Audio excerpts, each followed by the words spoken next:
تو انہوں نے اپنے کچھ دوستوں سے ایک انکشاف کیا، اور وہ انکشاف یہ تھا کہ اب انہوں نے یہ تہیہ کر لیا تھا کہ وہ بنگال کو پاکستان سے علیحدہ کر لیں گے۔ تو دوستو 1958 کا مارشل لاء وہ تیسرا واقعہ ثابت ہوا جس نے شیخ مجیب الرحمان کو علیحدگی کی طرف پوری طرح دھکیل دیا۔ 1961 میں دوستو شیخ مجیب الرحمان کو فائنلی رہائی ملی اور وہ جیل سے باہر آئے۔ حسین شہید سہروردی جو بیروت میں جلا وطن تھے، ان کا اچانک انتقال ہو گیا۔ ان کے انتقال کے بعد عوامی لیگ اور مشرقی پاکستان کی جو تمام سیاست کا محور تھے وہ شیخ مجیب الرحمان بن گئے۔ عوامی لیگ کے سربراہ بننے کے بڑی دیر تک دوستو ایسا کوئی قدم شیخ مجیب الرحمان نے نہیں اٹھایا جس سے لگے کہ وہ پاکستان کو توڑنا چاہتے ہیں یا وہ علیحدگی چاہتے ہیں، بلکہ اس دوران تو انہوں نے ایک ایسا کام کر دیا جو پاکستان کو جوڑنے کے لیے ثابت ہو سکتا تھا۔ انہوں نے ایوب خان کے خلاف صدارتی الیکشن میں محترمہ فاطمہ جناح کی حمایت کا اعلان کر دیا۔ صرف یہی نہیں، انہوں نے محترمہ فاطمہ جناح کی بھرپور کیمپیننگ کی اور ان کے ساتھ ساتھ ان کے الیکشنز میں، ان کی کیمپیننگ میں، ان کی کنوینسنگ میں جگہ جگہ آپ نظر آتے تھے محترمہ فاطمہ جناح کے ساتھ۔ مگر پھر وہی ہوا جس کا ڈر تھا کہ 1965 میں جب صدارتی الیکشن ہوئے تو محترمہ فاطمہ جناح صاحبہ کو بدترین دھاندلی کے ذریعے ان کو شکست دے دی گئی۔ اب دیکھا جائے تو 1965 کے الیکشن پاکستان کو ہمیشہ کے لیے جوڑ سکتے تھے، لیکن جنرل ایوب خان کی ہوس اقتدار نے یہ موقع بھی اپنے ہاتھ سے گنوا دیا۔ اگر محترمہ فاطمہ جناح صدر بن جاتی یا پاکستان میں فری اینڈ فیئر الیکشن ہو جاتے تو شیخ، لیکن بدترین دھاندلی، الزام تراشی، غدار جیسے الزام ایک دوسرے پہ لگانے، جہاں ایوب خان اور ان کے حواریوں نے محترمہ فاطمہ جناح کو غدار وطن ڈکلیئر کیا، جیسے واقعات کو دیکھتے ہوئے ایوب خان نے پاکستان کو ایک رکھنے کا جو آخری موقع تھا وہ بھی اپنے ہاتھ سے گنوا دیا۔ فاطمہ جناح کی ہار کے بعد شیخ مجیب الرحمان کی زندگی میں اب ایک اہم واقعہ پیش آیا جس نے ان کو سیاسی طور پہ ہلا کے رکھ دیا، اور وہ تھا دوستو اگرتلہ سازش کیس۔ مجیب الرحمان بالکل مان جاتے کیونکہ وہ محترمہ فاطمہ جناح کو پہلے ہی اپنا لیڈر مان چکے ہوئے تھے۔ اگرتلہ سازش کیس دوستو لبِ لباب اس کا یہ ہے کہ 1964 میں شیخ مجیب الرحمان کی انڈیا کے شہر اگرتلہ میں کچھ انڈین انٹیلیجنس فورسز کے لوگوں سے ملاقاتیں ہوئی۔ اس ملاقات میں یہ منصوبہ بنایا گیا کہ پاک فوج کے بنگالی یونٹس میں ایک میوٹنی کرائی جائے جس کے تھرو مشرقی پاکستان کو مغربی پاکستان سے جدا کر دیا جائے، یعنی اس کو ایک علیحدہ ملک بنا دیا جائے۔ اس مبینہ سازش میں بھارت نے شیخ مجیب الرحمان کو اپنی فل سپورٹ کا اظہار کیا، بلکہ یہاں تک کہ کہا جاتا ہے کہ شیخ مجیب الرحمان کو بھاری رقم بھی ادا کی گئی اس سارے کام کو کروانے کے لیے۔ اگرتلہ سازش کیس کا مقدمہ جون 1968 میں ڈھاکہ چھاؤنی میں شروع ہوا۔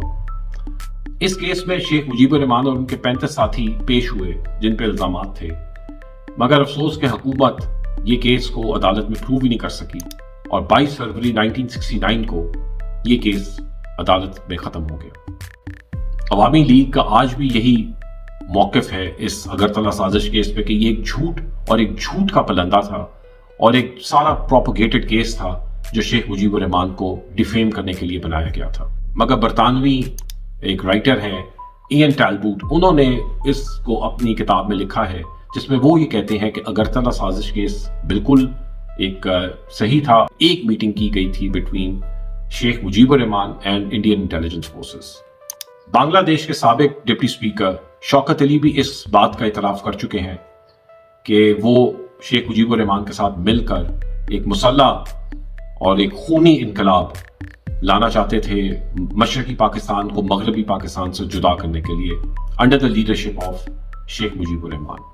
بہرحال حقیقت جو بھی ہو دوستو، 1971 سے پہلے شیخ مجیب الرحمان نے کبھی بھی علیحدگی کا نعرہ نہیں لگایا تھا۔ وہ پاکستان کو متحد رکھتے ہوئے بنگالیوں کے حقوق کے لیے لڑتے رہے اور ان کے حقوق مانگ رہے تھے۔ ان کے 6 نکات بھی اسی کوششوں کا حصہ تھے۔ شیخ مجیب الرحمان نے اپنے مشہور زمانہ 6 نکات 1966 میں پیش کیے۔ ان نکات میں صرف دفاع اور خارجہ امور انہوں نے مرکزی حکومت کے حوالے رکھنے کے لیے کہا، اس کے علاوہ تمام امور انہوں نے کہا کہ صوبوں کے حوالے کر دیے جائیں۔ انہوں نے مشرقی پاکستان کے لیے ایک الگ کرنسی، الگ اسٹیٹ بینک اور ایک الگ پیراملٹری فورس کے قیام کا بھی مطالبہ کیا۔ شیخ مجیب الرحمان نے اپنے یہ 6 نکات 1966 میں لاہور میں اپوزیشن کی نیشنل کانفرنس میں پیش کیے۔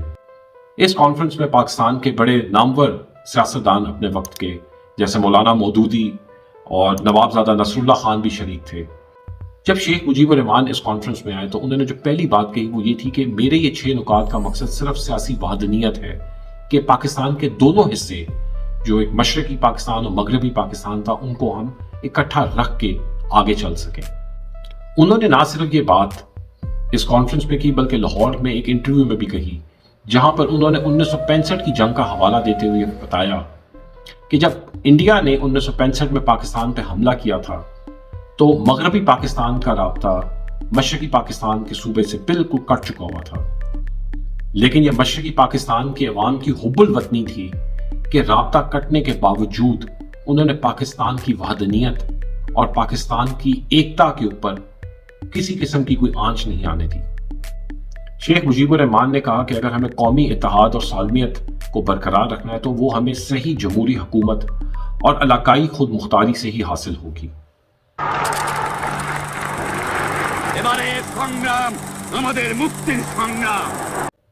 تو دوستو، شیخ مجیب الرحمان نے اپنی یہ 6 نکات اپوزیشن کانفرنس کا اعلامیہ تیار کرنے والی کمیٹی کے سپورٹ کر دیے، لیکن اپوزیشن نے ان کی یہ 6 نکات بالکل ردی کی ٹوکری میں ڈال دیے اور ریجیکٹ کر دیے۔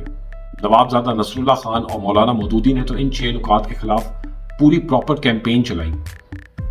مولانا مودودی جب ڈھاکہ گئے اور وہاں پر انہوں نے ایک جلسے سے خطاب کیا تو انہوں نے کہا کہ یہ 6 نکات پاکستان کو تقسیم کر دیں گے۔ تو دوستو، یہ بڑی ایک لاجیکل بات تھی شیخ مجیب الرحمان کی کہ اتنے فاصلے پر خود مختاری کے بغیر اپنی علاقائی سلامتی، اپنی ایگزسٹنس کو برقرار رکھنا ایک بڑا مشکل کام تھا۔ اگر ہم آج کے تناظر سے دیکھیں تو ہماری جو 18ویں ترمیم ہے یہ بھی اسی لاجک کے پیچھے ایک ترمیم کی گئی تھی جس میں صوبوں کو خود مختاری دی گئی۔ تو دوستو، مغربی پاکستان کے سیاسی پنڈت اور ایوب خان نے ان 6 نکات کو فل فور ریجیکٹ کر دیا اور اس کو ایک سازش قرار دیا پاکستان کے خلاف۔ مگر اب ہم اگر یہ مان بھی لیں کہ یہ 6 نکات ایک علیحدگی کا ایجنڈا تھے، لیکن پھر بھی یہ پاکستان کے لیے فائدہ مند تھے۔ اس کے لیے ہم ایک خونی جنگ اور ایک ذلت آمیز جو مناظر اس وقت دیکھے گئے ہماری پاک فوج کے، وہ اس سے ہم یہ بچ جاتے۔ مغربی پاکستان میں شیخ مجیب الرحمان کے 6 نکات کو کسی بھی پارٹی نے اور دائیں بازو کی پارٹیوں نے اس کو بالکل فل فور ریجیکٹ کر دیا اور کوئی سپورٹ نہیں دی۔ لیکن جب جنرل یحییٰ خان نے اقتدار سنبھالا اور الیکشن کا اعلان کیا تو شیخ مجیب الرحمان نے اپنی ساری سیاسی مہم تھی وہ انہی 6 نکات کے ارد گرد چلائی۔ مغربی پاکستان میں صرف نیشنل عوامی پارٹی NAP جو تھی وہ ان 6 نکات کی حمایت کر رہی تھی، باقی تمام سیاسی پارٹیوں نے یہ 6 نکات ریجیکٹ کر دیے تھے۔ لیکن شیخ مجیب الرحمان کو مغربی پاکستان سے ایک شکوہ تھا، اور وہ شکوہ یہ تھا کہ وہ شیخ مجیب الرحمان کے یہ 6 نکات مان نہیں رہے تھے، اور جوں الیکشن قریب آ رہے تھے شیخ مجیب الرحمان کا جو رویہ تھا اور ایک جو لب و لہجہ تھا وہ بڑا جارحانہ ہوتا گیا۔ وہ اپنی تقریروں میں مغربی پاکستان کو اور خاص طور پہ پنجابیوں کو غاصب قرار دینا شروع ہو گئے۔ عوامی لیگ نے اپنی دائیں بازو کی پارٹیوں کو جو مغربی پاکستان کی تھیں ان کو میر جعفر اور میر صادق جیسے کلمات سے بھی نوازا۔ بنگالی جتھوں نے شیخ مجیب الرحمان کے کہنے پر یا خود سے جو مغربی پاکستان کے لیڈر مشرقی پاکستان آتے تھے اپنا سیاسی عمل میں حصہ لینے، ان پہ اٹیک بھی کرتے۔ جیسا کہ جنوری 1970 میں ڈھاکہ کے پلٹن گراؤنڈ میں جماعت اسلامی کے ایک جلسے میں ہزاروں بنگالی جتھے اور بنگالی لوگوں نے آ کے اس جلسے پہ اٹیک کر دیا۔ 11 جنوری 1969 کو شیخ مجیب الرحمان نے ڈھاکہ کے پلٹن گراؤنڈ میں مشرقی پاکستان کو بنگلہ دیش قرار دے دیا۔ انہوں نے اسی جلسے میں یہ بھی کہا کہ 1956 کے آئین میں مشرقی اور مغربی پاکستان کی جو ایک پیرٹی آف سیٹس تھی، 155 سیٹیں جو مانی گئی تھیں، وہ ان کے مطابق ماننا بھی ایک بہت بڑی غلطی تھی۔ اسی طرح الیکشن سے 2 روز قبل 5 دسمبر کو انہوں نے اپنے ایک جلسے میں اعلان کیا کہ اب سے مشرقی پاکستان کو صرف بنگلہ دیش کہہ کے بلایا جائے۔ دوستو، یہ ساری باتیں 1970 کے الیکشن سے پہلے ہو رہی تھیں۔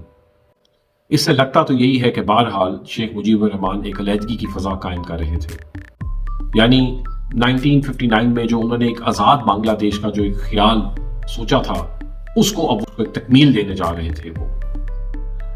تاہم آزادی کا اعلان انہوں نے ابھی تک نہیں کیا تھا۔ اس کی بڑی وجہ یہ لگتی ہے کہ ان کا یہ خیال ہوگا کہ جب وہ الیکشن جیت جاتے ہیں 1970 کے اور مشرقی اور مغربی پاکستان کی حکومت ان کو مل جاتی ہے، تو ان کے جو 6 نکات ہیں وہ تو ویسے ہی پھر پورے ہو جائیں گے۔ تو اس لیے شاید ان کو علیحدگی کی اب ضرورت ہی نہ پڑے، کیونکہ وہ دونوں پاکستانوں پر یعنی مشرقی اور مغربی پاکستان پر حکومت کر رہے ہوں گے۔